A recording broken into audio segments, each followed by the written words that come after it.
आज पढ़ेंगे ज्योग्राफी का पार्ट 2। ज्योग्राफी का पार्ट 2 पढ़ेंगे और इसमें प्रमुख तट दिया गया और इसमें पश्चिमी तट है और एक पूर्वी तट के बारे में दिया गया। तो पश्चिमी तट में कौन कौन आता है? काठियावाड़ी तट जो पश्चिमी तट में गुजरात में, काठियावाड़ी तट। कोकेन तट कहाँ है? तो महाराष्ट्र के तट पर है। और कन्नड़ तट कर्नाटक में और मालाबार तट केरल में स्थित है। ये पश्चिमी तट हो गया। और पूर्वी तट में आता है कोरोमंडल, ये तमिलनाडु क्षेत्र में कोरोमंडल। उत्तरी सरकार तट ये आंध्र प्रदेश में उत्तरी सरकार तट है। उत्कल तट ओडिशा में और दीघा तट पश्चिम बंगाल में स्थित है।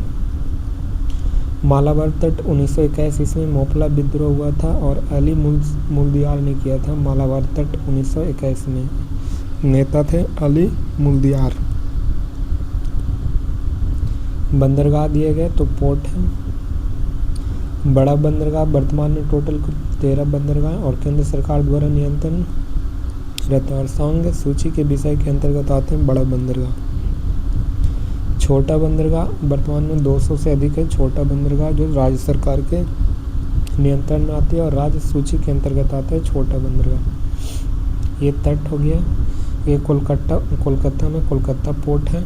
वेस्ट बंगाल में उड़ीसा में पारादीप पोर्ट है और आंध्र प्रदेश में विशाखापट्टनम पोर्ट है। और ये तमिलनाडु में एन्नोर तट, चेन्नई पोर्ट और तूतीकोरन, ये सब तमिलनाडु में स्थित है। कांडला तट गुजरात में है और मुंबई पोर्ट मुंबई में। नहावा शावा महाराष्ट्र में स्थित है। मार्मो गोवा तट पोर्ट गोवा में है और न्यू मंगलोर कर्नाटक में और कोच्चि केरल में ये तट हो गया। प्रमुख बंदरगाह और कांडला पोर्ट। प्रमुख बंदरगाह दिया है तो कांडला पोर्ट ये कहाँ पे? तो कांडला पोर्ट गुजरात में स्थित है। ज्वारीय बंदरगाह भी कहा जाता है। कांडला पोर्ट को ज्वारीय बंदरगाह कहा जाता है।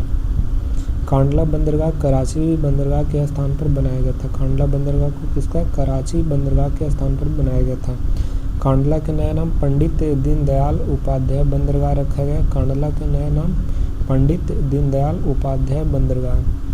एकमात्र मुक्त क्षेत्र घोषित बंदरगाह जो एकमात्र मुक्त क्षेत्र घोषित बंदरगाह है, मुक्त क्षेत्र घोषित है। और EPZ का एक्सपोर्ट प्रोसेसिंग जोन, इसका 1965 में निर्यातक संवर्धन क्षेत्र घोषित किया था कांडला को, दीनदयाल उपाध्याय को।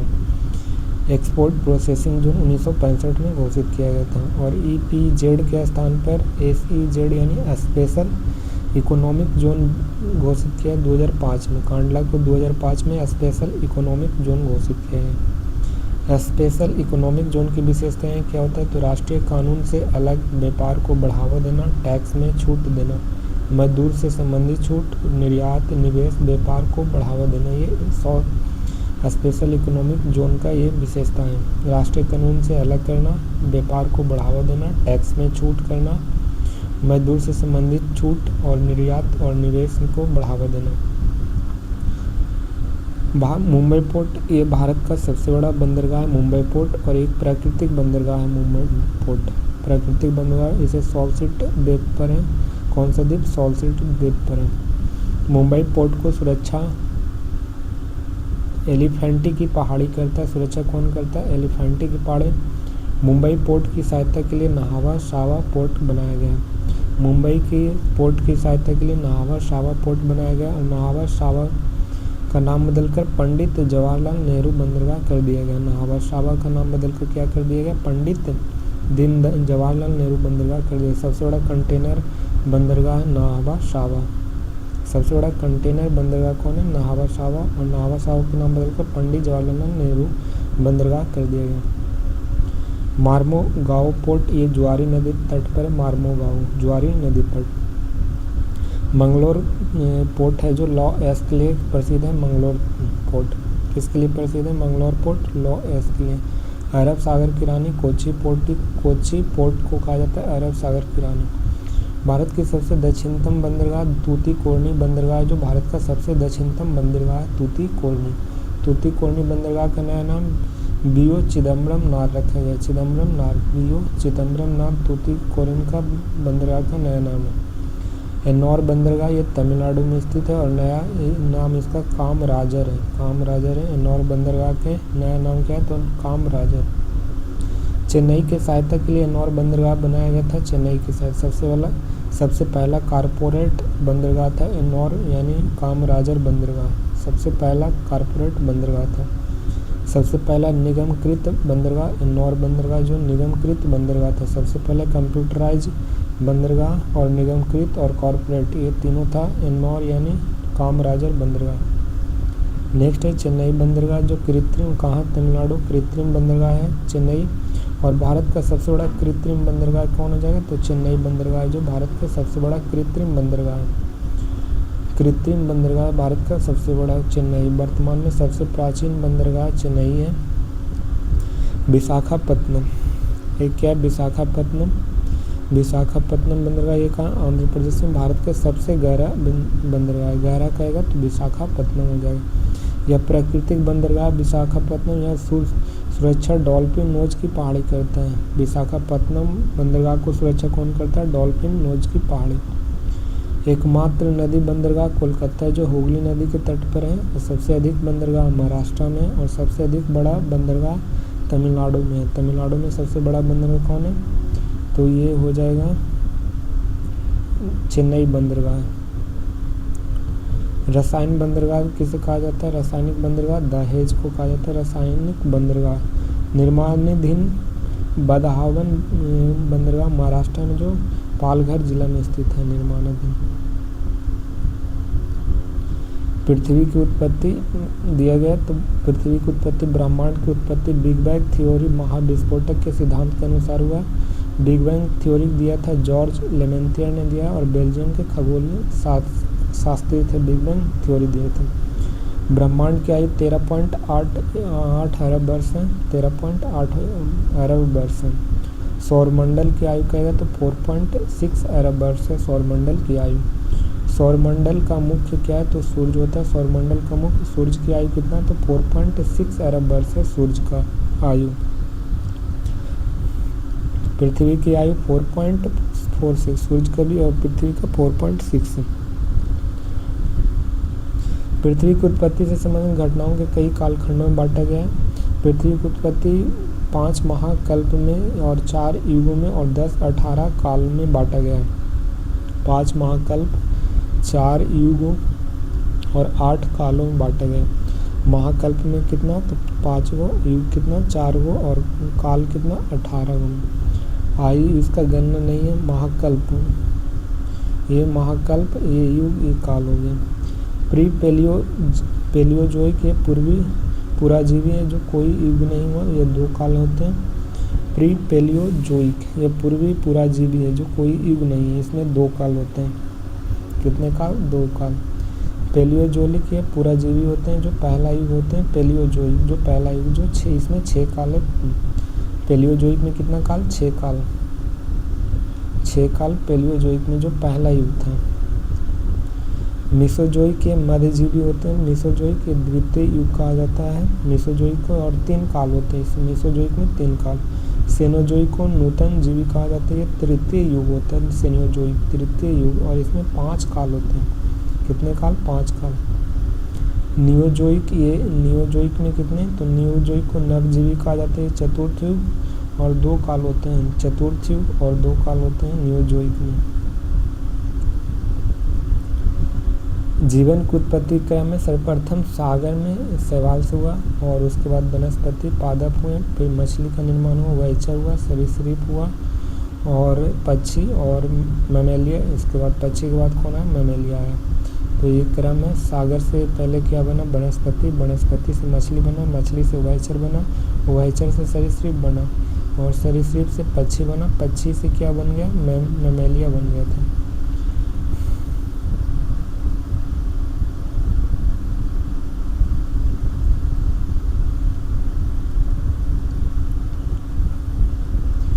प्री पेलियोजोइक को पुराजीवी कहा जाता है। इस समय कोई युग नहीं था और इस समय आग का गोला था। प्री पेलियोजोइक में आग का गोला था और जीव जंतु पादप जीवाश्म और जीवन संभव नहीं था।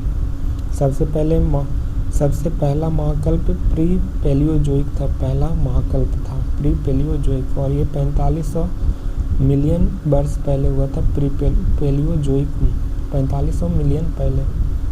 इसे दो कालों में बांटा गया, एक आर्कियन काल, दूसरा प्री कैम्ब्रियन काल में जो बांटा गया। पेलियोजोइक काल को आर्कियन काल और प्री कैम्ब्रियन काल में बांटा गया। आर्कियन काल है जो आर्कियन का क्रम का चट्टान, आर्कियन से जो सबसे प्राचीन चट्टान है आर्कियन, इसे आग का गोला कहा गया। और इस समय चट्टान को अग्नेय चट्टान भी कहते हैं। अग्नेय चट्टान आर्कियन को कहा जाता है और जीवन संभव नहीं था, और अग्नेय चट्टान में ग्रेनाइट और नीस आते हैं। नेक्स्ट है प्री कैम्ब्रियन काल। इसे रीढ़ विहीन नर्म त्वचा एक कोशिकीय जीव का उत्पत्ति हुई थी। रीढ़ विहीन और नर्म त्वचा एक कोशिकीय जीव का उत्पत्ति हुआ था प्री कैम्ब्रियन काल में, जिसमें रीढ़ नहीं रहता। सबसे पहले सागर का निर्माण प्री कैम्ब्रियन काल में हुआ था। सागर का निर्माण प्री कैम्ब्रियन काल में। अरावली पर्वत का निर्माण भारत का सबसे प्राचीन पर्वत है। अरावली पर्वत का निर्माण सबसे पहले भारत के सबसे प्राचीन पर्वत है। विश्व का सबसे प्राचीन पर्वत अरावली पर्वत जो प्री कैम्ब्रियन काल से संबंधित है। विश्व का सबसे प्राचीन पर्वत अरावली प्री कैम्ब्रियन काल से। धारवाड़ क्रम का चट्टान का निर्माण हुआ था प्री कैम्ब्रियन काल में। धारवाड़ चट्टान का निर्माण हुआ था। धारवाड़ क्रम के चट्टान जमुई, गया, नवादा और भागलपुर, मुंगेर में पाए जाते हैं। जमुई, गया, नवादा, भागलपुर, मुंगेर में धारवाड़ के चट्टान पाए जाते हैं। धारवाड़ क्रम का चट्टान धातु युक्त होते हैं।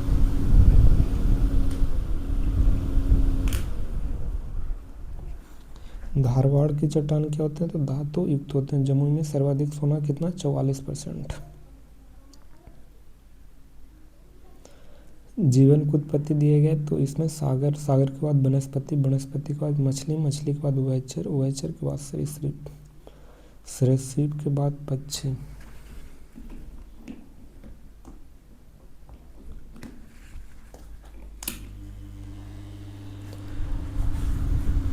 सरीसृप के बाद पक्षी, पक्षी के बाद मैमेलिया। और इसमें विंध्य पर्वत का निर्माण हुआ था। विंध्य पर्वत अवसादी चट्टान का निर्माण हुआ था।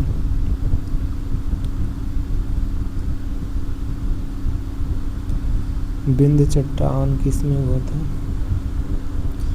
प्री कैम्ब्रियन काल में विंध्य पर्वत और अवसादी चट्टान का निर्माण हुआ था प्री कैम्ब्रियन काल में। नेक्स्ट है पेलियोजोइक काल। पेलियोजोइक काल में 6 काल और पूरा जीवी कहा जाता है। और इसमें देखो, इसमें कैम्ब्रियन काल जो सागरीय अतिक्रमण करता है। सागर का प्रथम जीवन का उत्पत्ति, सागर में प्रथम जीवन का उत्पत्ति पेलियोजोइक काल में हुआ था। पहली बार सागर में घास, शैवाल पाए जाते हैं तो पेलियोजोइक काल में। शैवाल सारगैसो नामक शैवाल होता है। नेक्स्ट है ओर्डोविशियन काल। ओर्डोविशियन काल है जो सागर में वनस्पति की उत्पत्ति से संबंधित है। ओर्डोविशियन काल। और रीढ़ की हड्डी वाला जीव का उत्पत्ति सागर में रेंगने वाले जीव के रूप में हुआ था ओर्डोविशियन काल में। और नेक्स्ट है इधर एस जिसे सिल्यूरियन काल कहा गया। और इसमें कैलोडियन हलचल एवं स्कैंडिनेवियन पर्वत पर कैलोडियन हलचल हुआ था स्कैंडिनेवियन पर्वत पर। और एज ऑफ वर्टिब्रल था। रीढ़ हड्डी वाले जीवों के दबदबा था समुद्रों में सिल्यूरियन काल में। रीढ़ की हड्डी वाले जीवों का दबदबा था सिल्यूरियन काल में। नेक्स्ट है डोविनियन काल। ये 40 फीट वनस्पति थी। डोविनियन काल में कितना 40 फीट वनस्पति थी डोविनियन काल में। और इसमें मछली का दबदबा शार्क था डोमिनियन काल में। उभयचर की उत्पत्ति हुआ था। और नेक्स्ट है कार्बोनिफेरस काल। इसमें गोंडवाना चट्टान बना था कार्बोनिफेरस काल में। और 100 फीट वनस्पति कार्बोनिफेरस काल में। और उभयचर का दबदबा था। और रेंगने वाले जीव का स्थलीय भाग रेप्टिलिया कहलाता था। और ये दिया गया है मत्स्य जीव की उत्पत्ति पेलियोजोइक काल में मत्स्य जीव का प्रवालों का निर्माण हुआ था। स्थलीय भाग वनस्पति। पी से परमियन काल, जिसमें क्या होता पर्मियन काल में हार्सियन हलचल और ब्लैक पर्वत का निर्माण हुआ था पार्मियन काल में। ब्लैक फॉरेस्ट जर्मनी में, बासजेस फ्रांस में, पिरेनीज स्पेनिश में, सातपुड़ा भारत में और अल्पेशियन पर्वत में ये कहाँ स्पेन में था। तो ये पार्मियन काल यानी पेलियोजोइक काल में इसका उत्पत्ति हुआ था। नेक्स्ट है मेसोजोइक, जिसे मध्यकाल कहा जाता है, जिसे एज ऑफ रेप्टिलिया सरीसृप का वर्ग कहा जाता है मेसोजोइक काल को। और इसमें मेसोजोइक काल में 3 काल हैं और द्वितीय युग के अंतर्गत आते हैं। मेसोजोइक में द्वितीय युग और 3 काल। इसमें ट्राइसिक काल, इसे डायनासोर का उत्पत्ति हुई थी, डायनासोर की उत्पत्ति ट्राइसिक काल में हुआ था। और आर्कियोप्टेरिक्स की उत्पत्ति, जो सरीसृप और पक्षी के बीच में उपवर्ग रहते हैं जुड़ा हुआ आर्कियोप्टेरिक्स, ये डायनासोर की उत्पत्ति ट्राइसिक काल में। जुरासिक काल में एज ऑफ डायनासोर एनाकोंडा की उत्पत्ति जुरासिक काल में। पुष्पोद्भिद की उत्पत्ति जुरासिक काल में। नेक्स्ट है क्रिस्टेशियन काल में डायनासोर का अंत हुआ था क्रिस्टेशियन काल में। ज्वालामुखी का प्रक्रिया घटना क्रिस्टेशियन काल में हुआ था। भारत में दक्कन पठार का निर्माण और बेसाल्ट चट्टान, जो काली मिट्टी से बनती बेसाल्ट चट्टान, जो क्रिस्टेशियन काल में हुआ था। सर्वाधिक काली मिट्टी महाराष्ट्र में स्थित है। नेक्स्ट है सेनोजोइक काल, जो जिसे नूतनजीवी काल कहा जाता है। सेनोजोइक काल में 5 काल और युग तृतीय युग यानी टर्सरी युग से संबंधित है। पेलियोसिन काल में अल्पाइन पर्वत और वनस्पति का निर्माण होता है। पेलियोसिन काल में अल्पाइन पर्वत और वनस्पति का निर्माण हुआ था पेलियोसिन काल में। दूसरा इयोसीन काल में ये बृहद हिमालय का निर्माण का प्रारंभ हुआ था इयोसीन काल में बृहद। ओलिगोसीन काल में बृहद हिमालय का निर्माण पूर्ण हुआ था ओलिगोसीन में। इम्पोर्टेंट है, ओलिगोसीन में बृहद हिमालय का निर्माण हुआ था। मायोसीन काल में लघु हिमालय का निर्माण हुआ था मायोसीन काल में लघु हिमालय। प्लायोसीन काल में शिवालिक हिमालय का निर्माण हुआ था प्लायोसीन काल में। नियोजोइक है, जिसे नवजीवी कहा जाता है। नियोजोइक में 2 काल और चतुर्थ युग के अंतर्गत आते हैं। 2 काल और चतुर्थ युग में नियोजोइक होते हैं। इसमें 2 भाग बांटा गया, प्लीस्टोसीन और होलोसीन में। प्लीस्टोसीन था जो आदि मानव का काल था प्लीस्टोसीन। इस समय पृथ्वी पुनः ठंडा हो गया था और हिम युग कहा गया था प्लीस्टो युग में। और इस समय 10 लाख वर्ष से 10,000 वर्ष तक चला था। प्लीस्टोसीन का काल 10 लाख वर्ष से लेकर 10,000 वर्ष तक। होलोसीन काल 10,000 के बाद आया था। आधुनिक मानव ज्ञानी मानव कहा जाता था होलोसीन में। और होमो सेपियंस जो था होलोसीन काल से संबंधित था। मानव की उत्पत्ति सर्वप्रथम अफ्रीका में 2 लाख वर्ष एवं पूर्व हुआ था 2 लाख वर्ष। और हिम युग में 2 भाग बांटा गया, एक महाकल्प एक काल में। महाकल्प में नियोजोइक और काल में प्लीस्टोसीन में हिम युग कहा गया था। यूरोप के अनुसार गुंज, मिंडेल और रीस और बर्न ये क्या थे हिम युग था। यूरोप के अनुसार गुंज, मिंडेल, रीस और बर्न। और उत्तरी अमेरिका के अनुसार नेब्रास्कन, कंसन, इलियन और विस्कन्सन ये सब क्या था तो हिम युग था उत्तरी अमेरिका के अनुसार। नेब्रास्कन, कंसन, इलियन और विस्कन्सन। भारत के चट्टान के क्रम दिया गया तो आर्कियन चट्टान सबसे प्राचीन चट्टान, जो आर्कियन काल जो विश्व का है। नेक्स्ट है धारवाड़, जिसे प्री कैम्ब्रियन काल, जो दूसरा सबसे प्राचीन चट्टान था, दूसरा प्राचीन, जो बिहार का सबसे प्राचीन चट्टान है धारवाड़। कुड़प्पा और विंध्यन ये कैम्ब्रियन काल से संबंधित है, कुड़प्पा और विंध्यन। फिर गोंडवाना कार्बोनीफेरस काल से संबंधित रखता है, गोंडवाना कार्बोनीफेरस से। दक्कन क्रिटेशियस काल से दक्कन संबंधित है। गोंडवाना कार्बोनीफेरस, कुड़प्पा और विंध्यन कैम्ब्रियन काल से, धारवाड़ प्री कैम्ब्रियन काल से और आर्कियन सबसे प्राचीन। दक्कन क्रिटेशियस काल से संबंधित है दक्कन।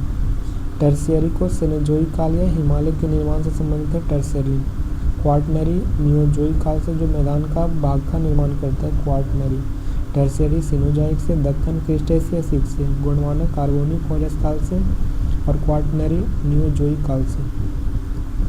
चट्टानों की प्रमुख विशेषता क्या तो आर्कियन क्रम के चट्टान सबसे प्राचीन चट्टान जो विश्व और भारत का है। पृथ्वी का पर बनने वाले प्रथम चट्टान आर्कियन चट्टान और अग्नेय चट्टान का निर्माण हुआ है इसी से लावा द्वारा। जीवाश्म नहीं पाए जाते हैं आर्कियन चट्टान में। अपरदन और निक्षेपण से धारवाड़ चट्टान का निर्माण हुआ था। आर्कियन चट्टान के अपरदन और निक्षेपण से धारवाड़ चट्टान, यह चट्टान बिहार में नहीं पाया जाता। धारवाड़ आर्कियन बिहार में नहीं पाया जाता, धारवाड़ पाया जाता। धारवाड़ क्रम के चट्टान ये दूसरा प्राचीन चट्टान है और चट्टान का नामकरण कर्नाटक के धारवाड़ जिले के नाम पर हुआ था। आर्थिक दृष्टि से संपन्न चट्टान था। बहुमूल्य धातु सोना, चांदी, तांबा एल्युमिनियम और लोहा पाए जाते हैं। सोना, चांदी, तांबा, एल्युमिनियम, लोहा। बिहार के दक्षिणी भाग में पाया जाता है और प्रमुख जिला जमुई, मुंगेर, बांका, नवादा, गया ये धारवाड़ चट्टान के पाए जाते हैं। बिहार का सबसे प्राचीन चट्टान धारवाड़ चट्टान, और इस चट्टान से अरावली पर्वत का निर्माण प्री कैम्ब्रियन काल में हुआ था। इस चट्टान से अरावली पर्वत का निर्माण हुआ था, प्री कैम्ब्रियन काल में हुआ था। नेक्स्ट है कुड़प्पा। ये तीसरी प्राचीन चट्टान है जो धारवाड़ चट्टान के अपरदन एवं विक्षेपण से निर्माण हुआ था, कुड़प्पा। इसमें जीवाश्म नहीं पाए जाते हैं और न ही आर्कियन में पाए जाते हैं। इस चट्टान का निर्माण कुड़प्पा नामक जिला से हुआ था और इसका विस्तार आंध्र प्रदेश, राजस्थान में और आंध्र प्रदेश में मकरान के खाल हैं जिसमें हीरा, चूना पत्थर, बलुआ पत्थर, चीनी मिट्टी और डोलामाइट पाए जाते हैं। कुड़प्पा चट्टान में हीरा, चूना पत्थर, बलुआ पत्थर, चीनी मिट्टी और डोलामाइट। नेक्स्ट है विंध्यन क्रम की चट्टान। विंध्याचल के पर्वत का निर्माण हुआ था और चौथा प्राचीन चट्टान है विंध्य। मध्य प्रदेश का पन्ना हीरा के लिए प्रसिद्ध है, विंध्यन में चट्टान के लिए। आंध्र प्रदेश का गोलकुंडा जो हीरा के लिए प्रसिद्ध है, विंध्यन चट्टान के लिए। सांची का स्तूप, लाल किला, दिल्ली के जामा मस्जिद, आगरा का किला और सिकंदर के फतेह स्तूप, ये सभी विंध्यन क्रम की चट्टान से निर्मित है। सांची, लाल किला, दिल्ली के जामा मस्जिद, आगरा किला और सिकंदर और फतेहपुर सीकरी। बिहार में विंध्यन चट्टान जिला है कैमूर, जो कैमूर रोहतास में, और जो चूना पत्थर, बलुआ पत्थर, डोलामाइट और पायराइट्स के लिए प्रसिद्ध है, रोहतास और कैमूर। बिहार में सबसे अधिक पायराइट रोहतास में और सबसे अधिक चूना कहाँ पाया जाएगा तो रोहतास में पाया जाता है। गोंडवाना क्रम की चट्टान, ये पांचवा प्राचीन चट्टान है गोंडवाना। ये प्रायद्वीपीय भारत का निर्माण इसी से हुआ है, गोंडवाना चट्टान से प्रायद्वीपीय भारत का निर्माण हुआ है। इसका निर्माण कार्बोनिफेरस जुरासिक युग में और इसमें कोयला का निर्माण होता है। गोंडवाना क्रम में कोयला पाया जाता है, जो कोयला लगभग 90% पाया जाता है। नेक्स्ट है दक्कन की चट्टान, ये छठा प्राचीन क्रम का चट्टान है, ज्वालामुखी क्रिया के द्वारा निर्माण होता है। बेसाल्ट चट्टान का निर्माण होता है, काली मिट्टी या रेंगुर मिट्टी पाए जाते हैं। काली मिट्टी और रेंगुर मिट्टी पाए जाते हैं किसमें तो दक्कन की चट्टान में पाए जाते हैं। काली मिट्टी को कपासी मिट्टी या चरनोजम मिट्टी या जुताई हुई मिट्टी कहा जाता है। काली मिट्टी या रेंगुर मिट्टी को काली मिट्टी को रेंगुर मिट्टी या कपासी मिट्टी या चरनोजम मिट्टी या जुताई हुई मिट्टी कहा जाता है। सबसे अधिक महाराष्ट्र में पाए जाते हैं रेंगुर मिट्टी। नेक्स्ट है टर्सियर क्रम का चट्टान, है संपूर्ण हिमालय का निर्माण हुआ है। संपूर्ण हिमालय का निर्माण हुआ है टर्सियर क्रम की चट्टान से। बिहार के पश्चिमी चंपारण में शिवालिक श्रेणी का भाग जो सुमेश्वर श्रेणी के निर्माण टर्सियर क्रम के चट्टान से हुआ था। शिवालिक श्रेणी का भाग टर्सियर क्रम के चट्टान से निर्माण जो बिहार के पश्चिमी चंपारण में स्थित है। संपूर्ण हिमालय भी टर्सियरी क्रम से निर्माण हुआ। क्वाटनरी चट्टान, उत्तर भारत के विशाल मैदान का निर्माण हुआ। बिहार के मैदानी भाग का निर्माण हुआ। गंगा मैदान का भाग का निर्माण हुआ था क्वाटनरी चट्टान से। देखो बिहार के मैप में दिया गया, एक धारवाड़ चट्टान मुंगेर, जमुई, नवादा में, यहाँ से यहाँ तक पाया जाता है। मुंगेर, जमुई, नवादा, गया में धारवाड़। विंध्यन क्रम का रोहतास और कैमूर में विंध्यन क्रम का। टर्सियरी ये पश्चिमी चंपारण में पाया जाता है।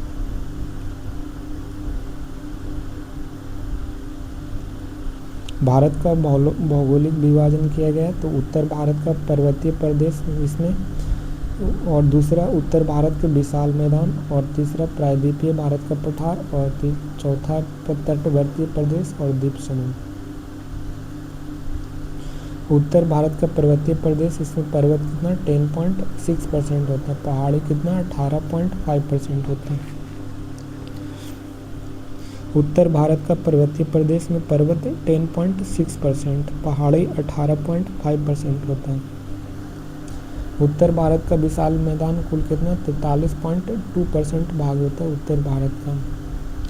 पंजाब का मैदान होता है उत्तर भारत का विशाल, गंगा का मैदान और असम का मैदान। पंजाब, गंगा, असम ये उत्तर भारत का विशाल मैदान है, वो कुल इसमें 43.2% भाग होता है उत्तर भारत के मैदान में। प्रायद्वीपीय पठार ये विंध्यन पर्वत होता है, अरावली पर्वत और सतपुड़ा ये प्रायद्वीपीय पठार का भाग है। विंध्यन पर्वत, अरावली और सतपुड़ा, विंध्यन पर्वत, अरावली और सतपुड़ा ये प्रायद्वीपीय पठार का भाग है। तटवर्तीय प्रदेश में पश्चिमी घाट और पूर्वी घाट आते हैं तटवर्तीय प्रदेश में। पश्चिमी घाट और पूर्वी घाट। द्वीप समूह में पृथ्वी का भाग है और ये जो भूमि है उसे पेंजिया कहा गया है जो स्थलीय भाग है, और जो बाहरी जो जलीय भाग को पैंथालासा कहा गया, जो जलीय भाग को पैंथालासा। ये भूमि था, इसे अंगारा लैंड, ये था भूमि जो गोंडवाना लैंड की, ठीक है। पेंजिया आगे चलकर 7 महाद्वीपों में बट गया। पेंजिया 7 भागों में बांट गए। एशिया, अफ्रीका, उत्तरी अमेरिका, दक्षिणी अमेरिका, अंटार्कटिका, यूरोप और ऑस्ट्रेलिया, ये 7 भागों में बट गया था। पैंथालासा 5 महासागर में बट गया। पैंथालासा प्रशांत महासागर, अटलांटिक महासागर, हिंद महासागर, आर्कटिक महासागर और अंटार्कटिक और आर्कटिक हो गया। ये 5 महासागर में पैंथालासा बट गया था। हिमालय का निर्माण अंगारा लैंड और गोंडवाना लैंड जो भारतीय प्लेट और यूरेशियन प्लेट से टकराने से निर्माण हुआ। हिमालय का अंगारा लैंड और गोंडवाना लैंड। भारत का प्रायद्वीपीय भाग, दक्षिणी भाग में जो गोंडवाना लैंड का भाग है प्रायद्वीपीय भाग। प्लेटों में 3 प्रकार की क्रिया होते हैं। अभिसरण, इसमें प्लेट का नज़दीक आता है अभिसरण में, और हिमालय का निर्माण अभिसरण क्रिया से हुआ था। अभिसरण क्रिया से होती है। इस क्रिया में बलित पर्वत का निर्माण हुआ। प्लेटों में टकराने से बलित पर्वत का निर्माण हुआ। प्रमुख बलित पर्वत हैं एंडीज पर्वत है जो दक्षिण अमेरिका का, जो विश्व का सबसे बड़ी पर्वतमाला है। एंडीज दक्षिण अमेरिका का। हिमालय एशिया के सबसे ऊंचा पर्वतमाला है। हिमालय रॉकीज उत्तरी अमेरिका का है, और ग्रेट डिवाइडिंग रेंज ऑस्ट्रेलिया में, आल्प्स यूरोप में, जो ये सब बलित पर्वत का उदाहरण है। हिमालय नवीन बलित पर्वत का उदाहरण है। हिमालय नवीन बलित पर्वत का उदाहरण है। अपसरण क्रिया, इस क्रिया से सागर महासागर का निर्माण हुआ और इससे प्लेट दूर जाता है। अभी अपसरण में प्लेट क्या हो जाते हैं, सागर महासागर से दूर जाते हैं। नेक्स्ट है संरक्षित क्रिया, इसमें प्लेट का घर्षण होता है संरक्षित क्रिया में। प्लेट 2 प्रकार के होते हैं, एक महाद्वीपीय प्लेट, दूसरा महासागरीय प्लेट। महाद्वीपीय प्लेट में इसका निर्माण ग्रेनाइट से हुआ है। महाद्वीपीय प्लेट में यह प्लेट हल्का है और इसका प्रधानता सिलिका और एल्युमिनियम है। महाद्वीपीय प्लेट में क्या है, तो सिलिका और एल्युमिनियम है महाद्वीपीय प्लेट में। इसका निर्माण ग्रेनाइट से हुआ है। नेक्स्ट है महासागरीय प्लेट, इसका निर्माण बेसाल्ट चट्टान से हुआ है। महासागरीय प्लेट में ये प्लेट भारी होता है महासागरीय प्लेट में, और इसका प्रधानता लोहा मैग्नीशियम इसका महासागरीय प्लेट का होता है। इसका निर्माण बेसाल्ट चट्टान से हुआ है और यह प्लेट भारी होता है, इसमें लोहा और मैग्नीशियम प्लेट होता है। महाद्वीपीय प्लेट, ये महासागरीय प्लेट है। प्लेट के अर्ध जलीय तरलीय पदार्थ पर तैर रहे जिसे एस्थेनोस्फीयर कहा जाता है। प्लेट अर्ध तरलीय पदार्थ पर तैर रहा है जिसे एस्थेनोस्फीयर कहा जाता है। एस्थेनोस्फीयर। हिमालय क्या है, तो हिमालय एक महाकल्प है, सेनोजोइक काल से संबंधित है। युग कहेगा तो टर्सरी युग से हिमालय, और कल्प महाकल्प कहेगा सेनोजोइक महाकल्प से। और टेथी सागर का निर्माण हिमालय से हुआ। क्रिया अभिसरण क्रिया के द्वारा, और नवीन बलवत पर्वतमाला है हिमालय। यह टकराया है इंडियन प्लेट और यूरेशियन प्लेट से, और इसकी लंबाई 2500 किलोमीटर, और कुल हिमालय जो है कुल 11 राज्य और 2 केंद्र शासित प्रदेश में फैला हुआ है। हिमालय की उत्पत्ति प्रमुख सिद्धांत है भूसन्नति का सिद्धांत, कोबरा ने कहा था। भूसन्नति के सिद्धांत से हुआ, ये कौन बोले थे, हिमालय की उत्पत्ति कोबरा के द्वारा। प्लेट विवर्तनिक सिद्धांत से हिमालय की उत्पत्ति हुआ, ये हैरी हैस ने कहा था। प्लेट विवर्तनिक के सिद्धांत पर हिमालय की उत्पत्ति। महाद्वीपीय विस्थापन के सिद्धांत से हिमालय की उत्पत्ति वेगनर ने कहा था। संवहनीय धारा सिद्धांत पर किसने कहा था, संवहनीय धारा सिद्धांत पर हिमालय की उत्पत्ति हुआ, होम्स के द्वारा कहा गया था। जेफरी ने कहा था कि हिमालय का निर्माण तापीय संकुचन के सिद्धांत पर हुआ था। तापीय संकुचन जेफरी ने। रेडियो एक्टिव सिद्धांत किसने कहा था, तो जॉली के द्वारा कहा गया था कि हिमालय की उत्पत्ति रेडियो एक्टिव सिद्धांत किसके द्वारा, जॉली के ने कहा था रेडियो एक्टिव का सिद्धांत। नेक्स्ट है हिमालय। हिमालय को 3 भागों में बांटा गया, ट्रांस और ट्रांस बृहद, ठीक है, ट्रांस हिमालय और बृहद हिमालय। ट्रांस हिमालय जो सबसे प्राचीन है।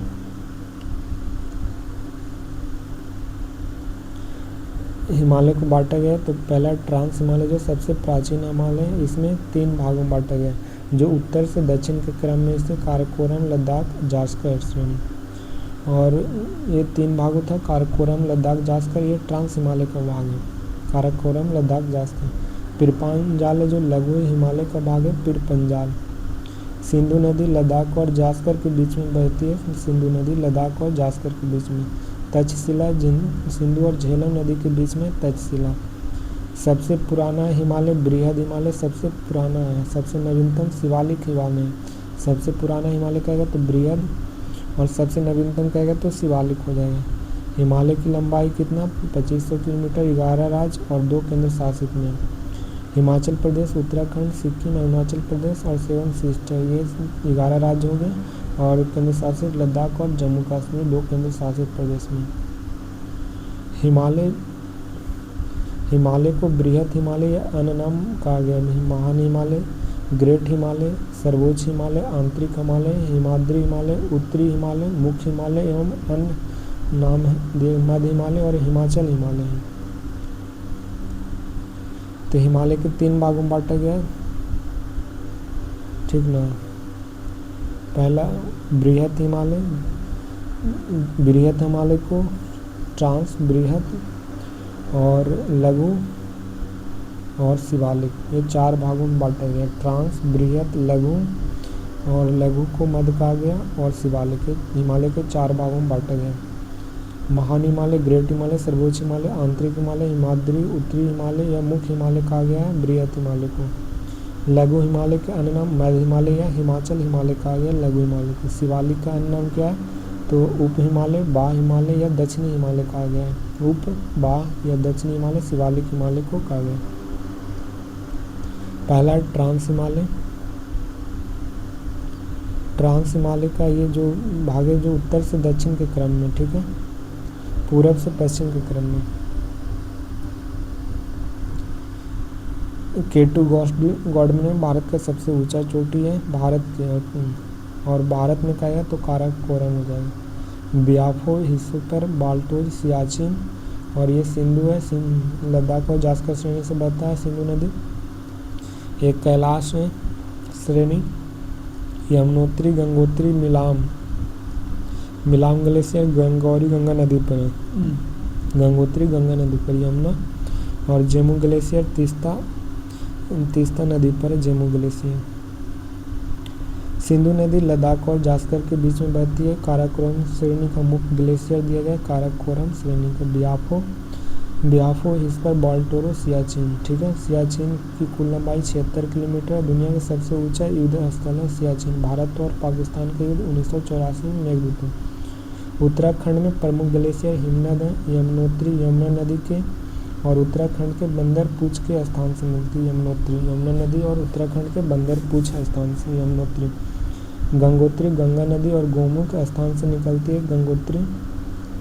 उत्तराखंड के सबसे बड़ा ग्लेशियर है गंगोत्री है। मिलाम ग्लेशियर गौरी गंगा से निकलती है, इसे काली नदी भी कहा जाता है। यमुनोत्री यमुना नदी के उत्तराखंड के बंदरपूछ के स्थान से निकलती है। गंगोत्री गंगा नदी के गोमुख से निकलती है और उत्तराखंड के सबसे बड़ा ग्लेशियर है। मिलाम ग्लेशियर ये गौरी गंगा से निकलती है, इसे काली नदी कहा जाता है। मिलाम ग्लेशियर को गौरी गंगा से निकलती है, इसे काली नदी मिलाम ग्लेशियर को कहा जाता है। काली नदी भारत के उत्तराखंड और नेपाल के बीच के बॉर्डर बनाती है। भारत और नेपाल के बीच का बॉर्डर काली नदी। हिमालय बृहद हिमालय, बृहद हिमालय के भाग है ये नंगा पर्वत, नामचा बर्मा, नंगा पर्वत सबसे ऊपर नंगा पर्वत है। फिर बाद में बंदरपूछ, केदारनाथ, बद्रीनाथ, कामेत, त्रिशूल, नंदा देवी। बंदरपूछ, केदारनाथ, बद्रीनाथ, कामेत, त्रिशूल, नंदा देवी है। धौलागिरी, अन्नपूर्णा, मनसालू, गौरी शंकर, छोई मोई, माउंट एवरेस्ट, लोहसू, मैकालू, कंचन भारत की सबसे ऊंची चोटी है। यहाँ पे लास्ट है नामचा बर्मा, नंगा पर्वत से नामचा, ये सब उत्तराखंड में। विश्व का टॉप 10 हिमालय का ही भाग है, टॉप 10 चोटी। माउंट एवरेस्ट जिसका 8848 विश्व का सबसे ऊंचा चोटी है। केटू गॉड अश्विन जो 8611 है और ये भारत की सबसे ऊंचा चोटी है भारत का केटू गॉड। कंचनजंगा 85-98 मीटर ऊंचा है और भारत में सबसे ऊंचा चोटी है कंचनजंगा। लोहसू सिक्किम में, मैकालू उत्तराखंड में, छुई मुई, धौलागिरी, मनसालू, नंगा पर्वत, अन्नपूर्णा सभी ये सब उत्तराखंड में। भारत का टॉप 4 सबसे ऊंचा चोटी केटू गौड़ में 86-11, कंचनजंगा 85-98, नंगा पर्वत उत्तराखंड में है और नंदा देवी भी उत्तराखंड में है 78-16।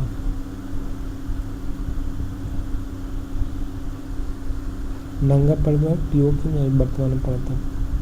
माउंट एवरेस्ट 8848.86 मीटर नेपाल में स्थित है। विश्व का सबसे ऊंचा चोटी। नेपाल को सागर माता कहा जाता है। तिब्बत में चोमलुंगमा या पर्वतों की रानी कहा जाता है। इसे तीसरा ध्रुव, पृथ्वी का तीसरा ध्रुव कहा जाता है हिमालय को। सबसे पहला व्यक्ति तेंजिन नार्गो और एडमंड हिलेरी ने 1953 में चढ़ा था। तेंजिन नार्गो और एडमंड हिलेरी न्यूजीलैंड के थे, तेंजिन नार्गो नेपाल के थे। सबसे पहली महिला जुंको तवाई जापान के लिए 1975 में चढ़ाई किए थे जुंको तवाई। पहला भारतीय महिला बछेंद्री पाल 1984 में चढ़े थे। 1984 बछेंद्री 2 बार लगातार संतोष यादव जो महिला थी। सर्वाधिक बार चढ़ने वाले कामी रीता शेरपा नेपाल से जो वर्तमान में 31 बार चढ़े थे। सबसे कम उम्र में चढ़ने वाले मालबात पूर्णा जो तेलंगाना से जो 13 वर्ष में जो सबसे कम उम्र में चढ़ने वाली थी। वर्तमान में अब काम्या कार्तिकेयन चढ़े हैं 13। सबसे कम उम्र सबसे अधिक बार काम्या कार्तिकेयन। घाटी के 2 पहाड़ों के बीच के चौड़े स्थान जहाँ गांव शहर भी बसाया जा सकता है उसे घाटी कहा जाता है। प्रमुख घाटी और राज्य दिया गया मूर्खा और नुब्रा लद्दाख में स्थित है। कुल्लू कांगड़ा और संगोली घाटी है हिमाचल प्रदेश में। जो चंबा घाटी भी हिमाचल प्रदेश में। ये सब पीर पंजाल और धौलाधर के बीच में थी। पीर पंजाल और धौलाधर के बीच में कुल्लू कांगड़ा और संगोली घाटी है। फूलों की घाटी कुमायूं घाटी नागाटीवा उत्तराखंड में स्थित है। शांत घाटी मौन घाटी और साइलेंट वैली सब केरल में स्थित है। चुम्बी घाटी और युथांग घाटी ये सिक्किम में उथांग। जुंको घाटी नागालैंड में। स्वात घाटी पाकिस्तान में। पंजशीर घाटी कहाँ है अफगानिस्तान में। स्वात कहाँ है तो पाकिस्तान में, जुंको नागालैंड में, पंजशीर घाटी अफगानिस्तान में। हिमालय के भाग नदी के आधार पर है। हिमालय के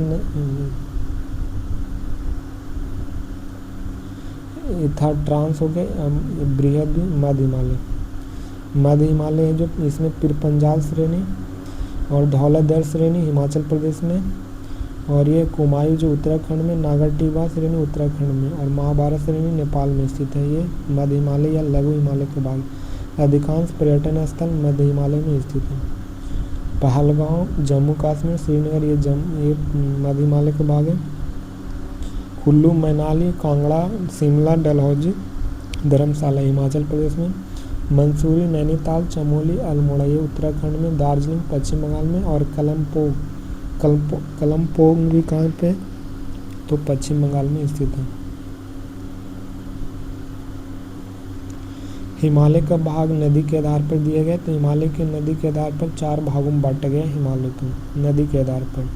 हिमालय का विस्तार सिंधु नदी से दिहांग तक है। हिमालय का विस्तार सिंधु नदी से कहाँ तक दिहांग तक है। हिमालय नदी के आधार पर बांटा गया है सर सिडनी बुराड ने बांटा था। हिमालय नदी के आधार पर बांटा कौन नदी के आधार पर सर सिडनी बुराड ने। ये सिंधु नदी है। ये सतलज नदी पी के नाम देखो सिंधु सतलज काली तीस्ता दिहांग। सिंधु सतलज काली तीस्ता दिहांग और इसमें पी के नाम। पी से पंजाब हिमालय, के से कुमायूं, एन से नेपाल हिमालय और ए से असम हिमालय। ठीक है पी के नाम। सिंधु और सतलज में पंजाब हिमालय, सतलज और काली में कुमायूं हिमालय, काली और तीस्ता में नेपाल हिमालय और तीस्ता और दिहांग में कौन सा असम हिमालय। पंजाब हिमालय की लंबाई कितना है तो 560 किलोमीटर पंजाब और कुमायूं हिमालय के 320 किलोमीटर और नेपाल हिमालय के 800 किलोमीटर, असम हिमालय के 720 है। सबसे लंबा हिमालय कहेगा तो हिमालय के तो नेपाल हिमालय। सबसे छोटा हिमालय 320 किलोमीटर है। नेपाल हिमालय सबसे लंबा, कुमायूं हिमालय सबसे छोटा है। शिवालिक हिमालय जो अन्नाम उप हिमालय या दक्षिणी हिमालय या बाह्य हिमालय कहा गया शिवालिक जो 900 मीटर से 1200 मीटर के बीच में शिवालिक हिमालय।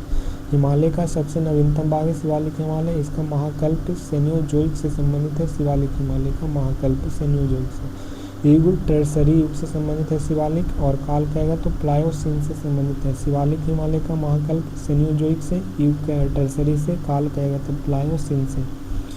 शिवालिक का पूरब का भाग में क्या था तो मुरिया धुरिया था। शिवालिक के पूरा भाग में मुरिया धुरिया है।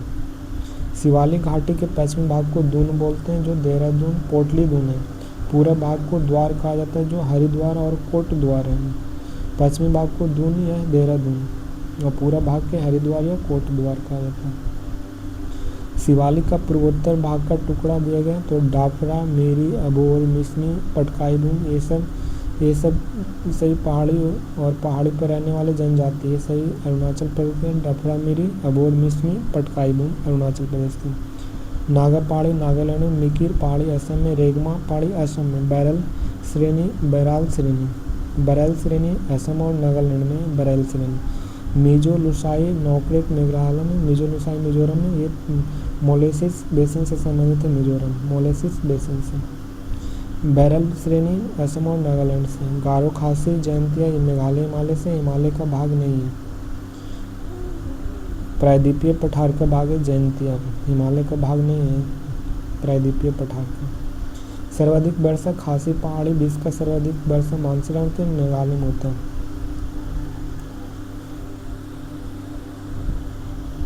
दर्रा दो पहाड़ों के बीच के सकरा स्थान को दर्रा काराकोरम, चांगला, थांगला, खारदुंगला और जोजिला, ये सब कहाँ तो लद्दाख में है। जोजिला फोटुला दर्रा कहाँ तो लद्दाख में है। काराकोरम, चांगला दर्रा, थांगला दर्रा, खारदुंगला और जोजिला, ये सब जोजिला जास्कर श्रेणी पर स्थित है। बनिहाल, पीरपंजाल और बुर्जिल जम्मू कश्मीर में या पीरपंजाल श्रेणी पर स्थित है। सिपकिला, बड़ा लाचल, रोहतांग हिमाचल प्रदेश में। माना नीति, धारमा, लिपुलेख उत्तराखंड में। धारमा, लिपुलेख। नाथुला दर्रा, जेलेपला दर्रा सिक्किम में। बोमडिला, यांगापा, दीपू, लोखापानी दर्रा, पांगसंग दर्रा और बुजू दर्रा मणिपुर में, लेकिन नाथुला, जेलेपला, बोमडिला, यांगाप, दीपू, लोकालाक, पंगसा ये अरुणाचल प्रदेश में स्थित है। थारघाट दर्रा, भोरघाट दर्रा कहाँ पे महाराष्ट्र में। थारघाट मुंबई के नासिक से और भारत और उत्तर भारत को थारघाट जोड़ता मुंबई को नासिक से, और मुंबई और उत्तर भारत को जोड़ता थारघाट। मुंबई को नासिक से थारघाट जो मुंबई और उत्तर भारत को जोड़ता थारघाट। भोरघाट मुंबई को पुणे से जोड़ता और मुंबई को दक्षिण भारत से जोड़ता भोरघाट। मुंबई को दक्षिण भारत से भोरघाट और मुंबई को उत्तर भारत से थारघाट जोड़ता है। पालघाट दर्रा और सेनकोटा दर्रा केरल में। पालघाट अन्नामलाई पहाड़ी और नीलगिरी पहाड़ी के बीच में स्थित है। अन्नामलाई और नीलगिरी पहाड़ी के बीच में पालघाट। सेनकोटा दर्रा इलायची पहाड़ी और नगर कोडाल पहाड़ी के बीच में सेनकोटा दर्रा। इलायची पहाड़ी और नगर कोडाल पहाड़ी के बीच में सेनकोटा दर्रा। पालघाट दर्रा कोचीन के कोयम्बटूर से जोड़ता है पालघाट। सेनकोटा दर्रा तिरुवनंतपुरम के मैदुरई से जोड़ता है तिरु सेनकोटा दर्रा। एलिफेंटा दर्रा श्रीलंका में। खैबर दर्रा और गोमर दर्रा ये पाकिस्तान और अफगानिस्तान के बीच में होता है। खैबर दर्रा, गोमर दर्रा। भारत में विदेशी आक्रमण खैबर दर्रा से हुआ था। विदेशी दर्रा। जोजिला दर्रा ये लद्दाख में श्रीनगर को लेह से जोड़ता है। जोजिला दर्रा। बनिहाल दर्रा जम्मू कश्मीर से जम्मू और श्रीनगर से जोड़ता है। बनिहाल दर्रा। इसमें जवाहर सुरंग बना होता है। बनिहाल दर्रा में जवाहर सुरंग। पीरपंजाल दर्रा जम्मू कश्मीर जो पीरपंजाल श्रेणी पर स्थित है। जम्मू और कश्मीर घाटी से जोड़ता है पीरपंजाल श्रेणी। बुर्जिल दर्रा जम्मू कश्मीर में श्रीनगर को गिलगित से जोड़ता है। बुर्जिल दर्रा श्रीनगर को गिलगित से। सिपकिला दर्रा हिमाचल प्रदेश में जास्कर श्रेणी पर स्थित है। सिपकिला भारत और तिब्बत के बीच का सीमा बनाती है। सिपकिला दर्रा। इस दर्रा से सतलज नदी भारत में प्रवेश करती है। सिपकिला हिमाचल प्रदेश जास्कर श्रेणी भारत और तिब्बत के बीच में, और इस दर्रा से सतलज नदी भारत में प्रवेश करती है। सिपकिला से। बाड़ा लाचला दर्रा हिमाचल प्रदेश जास्कर श्रेणी पर, इस दर्रा चिनाब नदी से निकलती है। बाड़ा लाचा दर्रा हिमाचल प्रदेश जास्कर श्रेणी और चिनाब नदी से निकलती है। बाड़ा लाचा ला दर्रा। रोहतांग दर्रा हिमाचल प्रदेश के अटंग सुरंग से, और इस दर्रा में दो नदी रावी और ब्यास निकलती है। रावी और ब्यास रोहतांग दर्रा से। मनाही को लेह से जोड़ता है रोहतांग दर्रा। मनाही को लेह से रोहतांग जोड़ेगा।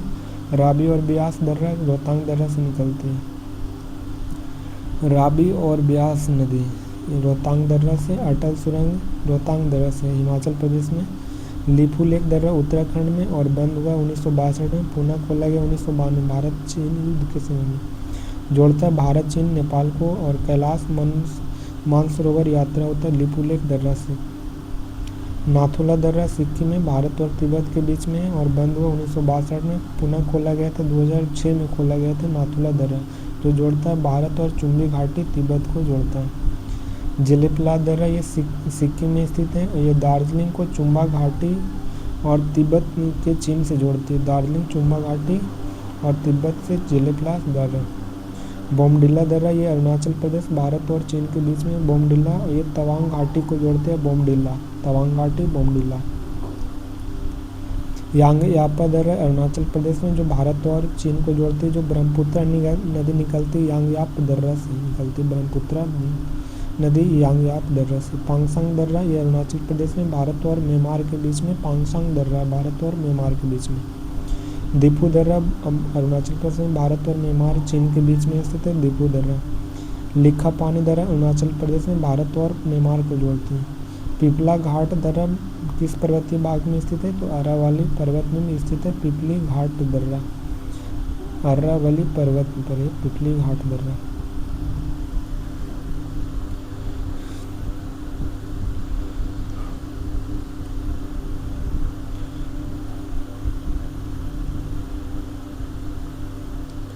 उत्तर भारत का विशाल मैदान हिमालय पर्वत तथा दक्षिणी प्रायद्वीपीय पठार के बीच में। सिंधु हिमालय पर्वत और दक्षिणी प्रायद्वीपीय पठार के बीच में। सिंधु गंगा ब्रह्मपुत्र प्रायद्वीपीय भारत से आने वाले उत्तर प्रवाही नदियों का निक्षेप क्रिया द्वारा निर्मित एक विशाल मैदान स्थित होते हैं, जिसे सिंधु गंगा ब्रह्मपुत्र के मैदान से कहा जाता है, जो हिमालय पर्वत और दक्षिणी प्रायद्वीपीय पठार के बीच में स्थित है। जिसे निर्मित विशाल मैदान जिसे सिंधु गंगा ब्रह्मपुत्र मैदान के। इसमें लगभग 7 लाख किलोमीटर वर्ग 7 लाख है उत्तर भारत का विशाल मैदान 7 लाख किलोमीटर। इसका विस्तार पाकिस्तान के सिंधु मैदान एवं बांग्लादेश के गंगा ब्रह्मपुत्र मैदान से भी है। भारत के उत्तर भाग में स्थित होने के कारण इसे उत्तरी भारत का मैदान कहा गया, जो भारत के उत्तर में। ऊंचावच की दृष्टि से इसे मैदानी का भाग के निम्न भागों में बांटा जाता है ऊंचावच के आधार पर। नदियाँ द्वारा बहकर लाई गई मिट्टी होती है, जो नदियाँ द्वारा बहकर आती है, ये जलोढ़ मिट्टी रहती है, जो नदियाँ द्वारा। और पुरानी जलोढ़ मिट्टी को बांगर और नवीन जलोढ़ मिट्टी को खादर कहा जाता है। ये हिमालय हो गया, ये भावर हो गया, जो शिवालिक के गिरिपाद होता है भावर। ये तराई क्षेत्र हो गया और इसका तराई क्षेत्र से बांगर और खादर का निर्माण होता है। भावर प्रदेश क्या है? तो भावर प्रदेश एक शिवालिक के गिरिपाद प्रदेश होते हैं। भावर शिवालिक के गिरिपाद होते हैं भावर। सिंधु नदी से लेकर तीस्ता नदी तक पाया जाता है भावर प्रदेश। सिंधु नदी से तीस्ता नदी तक पाया जाता है भावर प्रदेश। शिवालिक के जलोढ़ पंख उपमा भी प्रदान किया जाता है। शिवालिक का जलोढ़ पंख उपमा का भी प्रदान किया गया भावर प्रदेश से। गिरिपाद पर स्थित होने के कारण इस क्षेत्र में नदियां बड़ी मात्रा में पत्थर कंकड़ बजरी आदि लाकर जमा करती है भावर प्रदेश में। यह प्रदेश कृषि के लिए उपयोगी नहीं होता। भावर प्रदेश कृषि के लिए उपयोगी नहीं होता है। नेक्स्ट है तराई प्रदेश। तराई प्रदेश ये भावर प्रदेश के दक्षिणी में उसके समानांतर फैले हुए यह प्रदेश जो 10 से 20 किलोमीटर की चौड़ाई में पाए जाते हैं। तराई जो भावर प्रदेश के दक्षिण में पाए जाते हैं तराई। यह निम्न समतल मैदान होते हैं जहां नदियां का पानी इधर उधर फैलकर दलदली क्षेत्र का निर्माण करती है। दलदली क्षेत्र का निर्माण करती है तराई प्रदेश में। इसका रचना बारीक कंकड़ पत्थर रेत और चिकनी मिट्टी से हुई और जिसके साफ करके धीरे धीरे खेती के अंतर्गत लाया जाता है। तराई प्रदेश को खेती के अंतर्गत लाया जा सकता है। नेक्स्ट है काप प्रदेश। यह विशाल मैदान होता है जो काप यानी जलोढ़ मिट्टी का ही देन होता है। काप जलोढ़ मिट्टी का ही देन है और इसे काप को गंगोद अर्थात गंगा की काप भी कहा जाता है। काप मिट्टी यह काप रेत की कम मात्रा में रखने वाली सख्त चिकनी मिट्टी की भांति होती है। सख्त चिकनी मिट्टी का भांति होती कौन? काप प्रदेश। काप में 2 आता है, एक बांगर प्रदेश दूसरा खादर प्रदेश। बांगर प्रदेश यह मैदान का ऊंचा भाग होता है जहाँ नदियों के पानी प्रतिवर्ष नहीं पहुँचता, उसे बांगर प्रदेश। यह पुरानी काप मिट्टी होती है और पुरानी जलोढ़ मिट्टी होती है। पुरानी काप मिट्टी पुरानी, इसका निर्माण प्लेस्टोसीन युग के बीच में माना जाता है। बांगर प्रदेश का प्लेस्टोसीन युग। यह प्रदेश कृषि के लिए अधिक उपयोगी नहीं होता। बांगर प्रदेश कृषि के लिए उपयोगी नहीं होता। खादर प्रदेश यह वह भूभाग है जहाँ नदियों का पानी, बाढ़ का पानी प्रतिवर्ष पहुँचता है। यह नदियों के बाढ़ का मैदान कछारी प्रदेश कहा जाता है। बाढ़ का मैदान यह कछारी प्रदेश कहा जाता है, खादर को कहा जाता है। प्रतिवर्ष बाढ़ के जल से यहाँ मिट्टी नवीन जलोढ़ होती है। यह ऊपर प्लेस्टोसीन युग से आधुनिक काल कहा जाता है। प्लेस्टोसीन युग से आधुनिक काल का कहा जाता है खादर प्रदेश को। भूमिगत जल का उत्तम संग्राहक कौन होता है? खादर प्रदेश भूमिगत जल का उत्तम संग्राहक। इसकी उपजाऊ शक्ति में प्रतिवर्ष वृद्धि होती है। खादर में प्रतिवर्ष वृद्धि होगी। यह मुख्यतः चिक्का मिट्टी से निर्मित होती है। चिक्का मिट्टी से खादर प्रदेश होता है।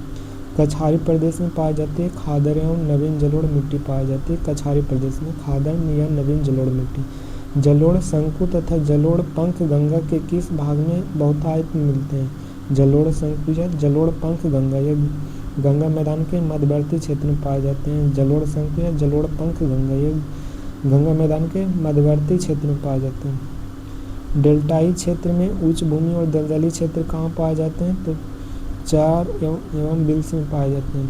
चर्च एवं बिल्स में यानी चार और बिल में पाए जाते हैं। डेल्टाई क्षेत्र में उच्च भूमि एवं दलदली क्षेत्र पाए जाते हैं। मध्यवर्ती उच्च भूमि जिसे द सेंट्रल अपलैंड कहा गया है, यह देखो पठार भारत का है।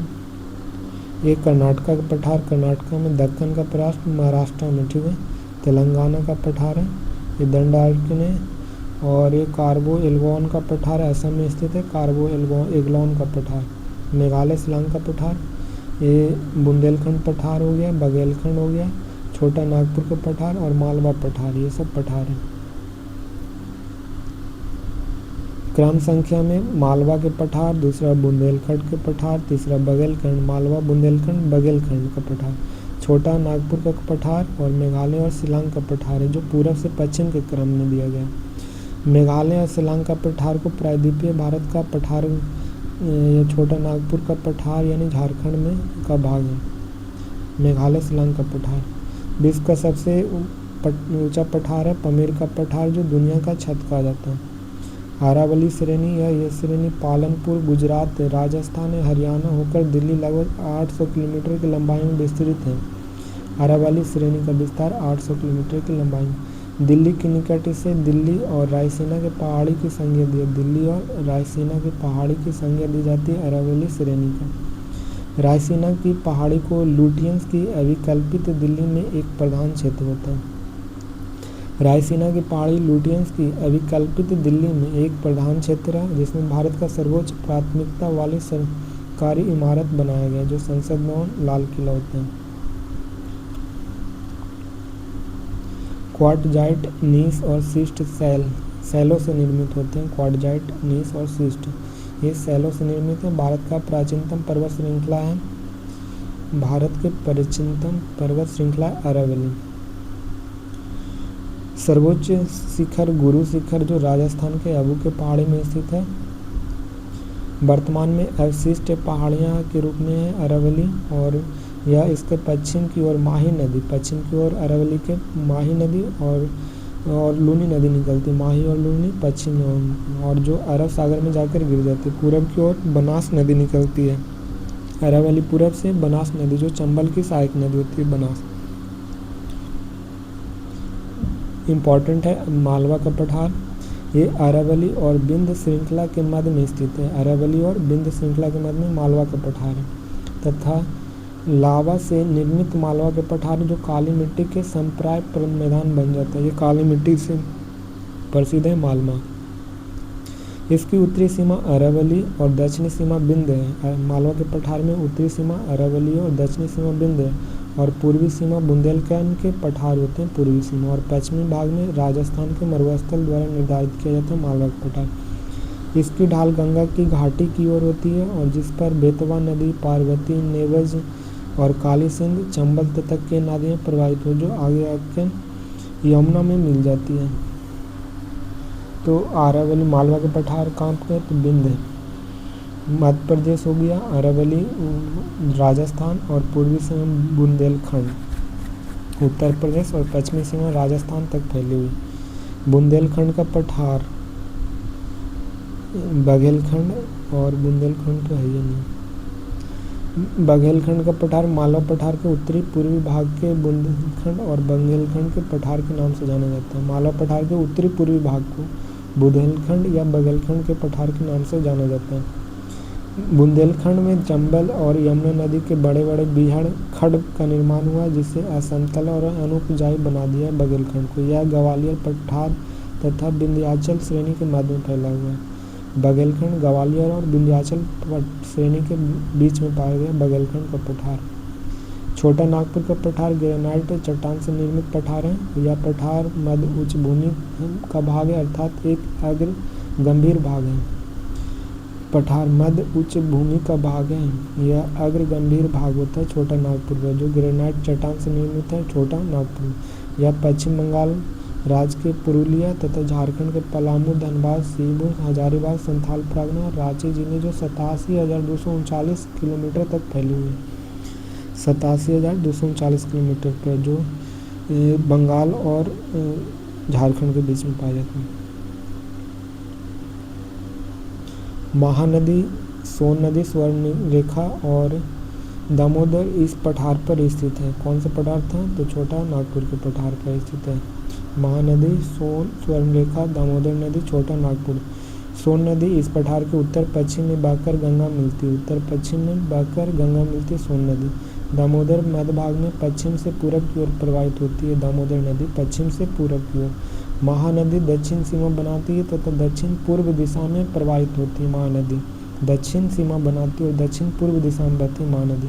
राजमहल की पहाड़ी उत्तरी सीमा बनाती है और दामोदर नदी के उत्तर में अनेक पठार और पहाड़ियों का समूह मिलता है, जिसमें हजारीबाग का पठार और कोडरमा के पठार स्थित हैं। ये दामोदर नदी के उत्तर में स्थित है, हजारीबाग के पठार और कोडरमा के पठार। दामोदर नदी के दक्षिण में रांची का पठार है। दामोदर नदी के दक्षिण में रांची का पठार। दामोदर घाटी का एक ब्रांच के रूप में पठार खनिज पदार्थों में धनी होते हैं। पारसनाथ हिल जो 1365 मीटर ऊंचाई पर है। छोटा नागपुर का सर्वोच्च शिखर है पारसनाथ, जो हजारीबाग पठार का भाग है और जैनियों के प्रसिद्ध तीर्थ स्थल है पारसनाथ। दक्कन का पठार या तिरवजाकार पठार होते हैं, जो पूरब तथा पश्चिमी भागों में सातपुड़ा, मैकाल और राजमहल पहाड़ियों के मध्य में 7 लाख किलोमीटर में फैला हुआ है। दक्कन का पठार सतपुड़ा, मैकाल, राजमहल जो 7 लाख तिरवजाकार पठार है। दक्कन का पठार यह महाराष्ट्र के अधिकांश भाग में, मध्य प्रदेश, छत्तीसगढ़, उड़ीसा, पश्चिम आंध्र प्रदेश, कर्नाटक और तमिलनाडु में फैला हुआ है। मध्य प्रदेश, छत्तीसगढ़, उड़ीसा, पश्चिम बंगाल, आंध्र प्रदेश, कर्नाटक, तमिलनाडु राज्य में दक्कन। यह निर्माण क्रेटेशियस युग के ज्वालामुखी क्रिया द्वारा हुआ था। क्रेटेशियस युग में दक्कन पठार जीवाश्म रहित ग्रेनाइट, नीस, बेसाल्ट, चूना पत्थर, क्वार्टजाइट शैलें पाए जाते हैं। इन शैलों के अपरदन से काली मिट्टी का निर्माण होता है दक्कन पठार से। दंडकारण्य पठार यह भारत के मध्यवर्ती भाग में है, जो मुख्य रूप से आंध्र प्रदेश और इसके अलावा उड़ीसा, छत्तीसगढ़, तेलंगाना, महाराष्ट्र में पाए जाते हैं। ये 89,078 किलोमीटर में फैले। मेघालय या शिलांग का पठार यह पठार प्रायद्वीपीय पठार का विस्तार है और इसके अंतर्गत गारो, खासी, जयंतिया 3 पहाड़ियाँ मेघालय के पठार में।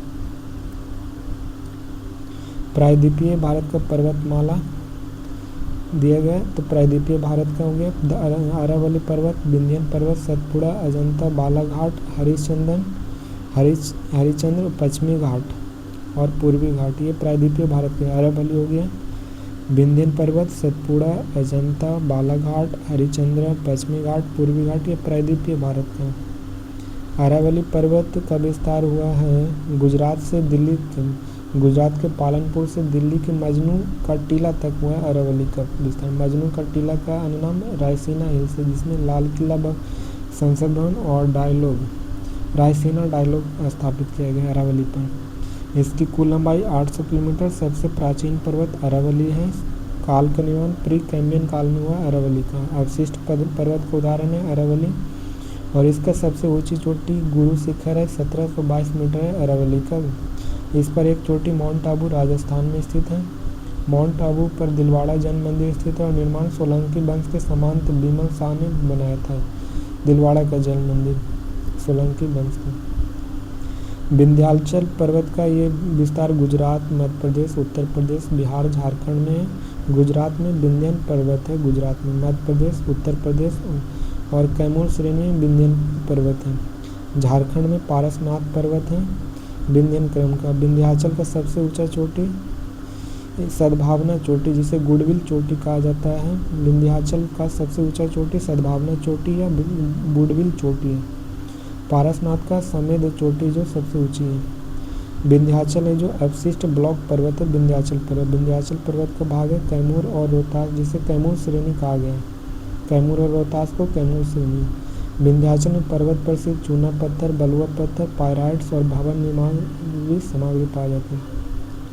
बिहार का दूसरा प्राचीन चट्टान है विंध्याचल और भारत में सबसे अधिक पायराइट रोहतास में पाए जाते हैं। बिहार में सबसे अधिक बलुआ पत्थर, पायराइट्स, चूना पत्थर रोहतास जिला और दूसरा कैमूर में पाया जाता है।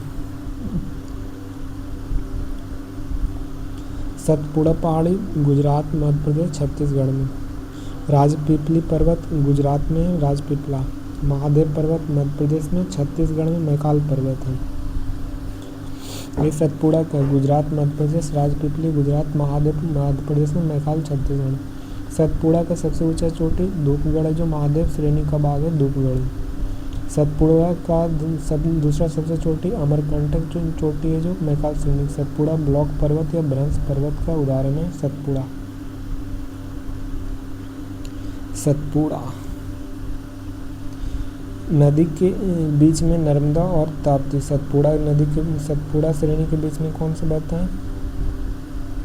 सतपुड़ा पर्वत के बीच में नर्मदा और ताप्ती नदी के बीच में बहती है सतपुड़ा। अमरकंटक चोटी से दो नदियाँ निकलती, सोन और नर्मदा नदी निकलती।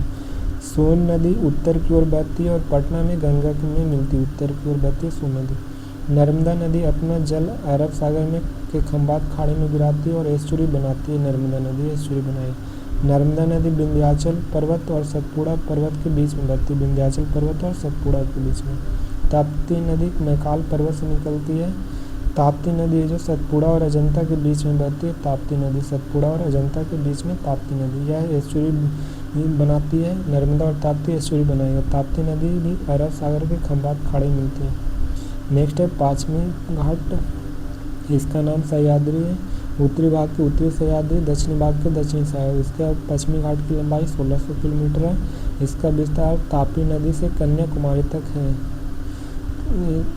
पश्चिमी घाट का विस्तार ताप्ती नदी से कन्याकुमारी तक है और इनका मुख्य विस्तार महाराष्ट्र, गोवा, कर्नाटक और केरल में स्थित है। महाराष्ट्र से लेकर केरल तक है पश्चिमी घाट का। यह निरंतर ऊंचा और तीव्र ढाल है तथा जैव विविधता अधिक होती है पश्चिमी घाट में। पश्चिमी घाट का प्रमुख दर्रा थार घाट, भोर घाट ये महाराष्ट्र में, पालघाट दर्रा केरल में, ये पश्चिमी घाट का। और पश्चिमी घाट में प्रमुख पर्वत त्र्यंबकेश्वर चोटी, कलसुबाई चोटी, महाबलेश्वर चोटी ये महाराष्ट्र में। त्र्यंबकम, कलसुबाई, महाबलेश्वर ये पश्चिमी घाट का चोटी। ब्रह्मगिरी चोटी कर्नाटक में, अन्नामलाई और इलायची ये सब पश्चिमी घाट का। त्र्यंबकेश्वर चोटी गोदावरी नदी से के नासिक से निकलता है, अपना जल एक बंगाल के खाड़ी में गिराती है गोदावरी नदी। कलसुबाई चोटी महाराष्ट्र का सबसे ऊंचा चोटी है कलसुबाई। महाबलेश्वर चोटी कृष्णा नदी से निकलती है और बंगाल के खाड़ी में गिरती है। ये महाबलेश्वर से कृष्णा नदी निकली और बंगाल की खाड़ी में गिरेगी। ब्रह्मगिरी पर्वत कावेरी नदी कर्नाटक से निकलती है, ब्रह्मगिरी चोटी से कावेरी नदी। अन्नामलाई चोटी से पालघाट और सेनकोटा के बीच में। और सबसे ऊंची चोटी दक्षिण भारत की सबसे ऊंची चोटी अन्नाईमुदी जो केरल में स्थित है।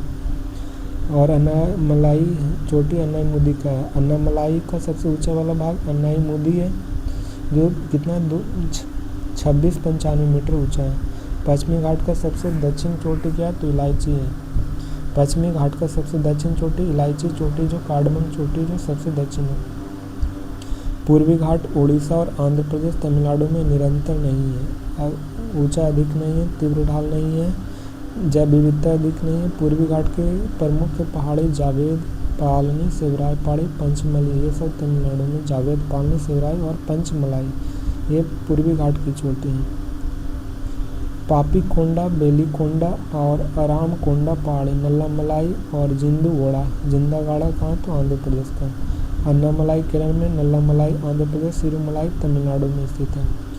आरामकोंडा मलाई 1680 के, जिंदूगाड़ा की ऊंचाई कितना है 1690 मीटर है।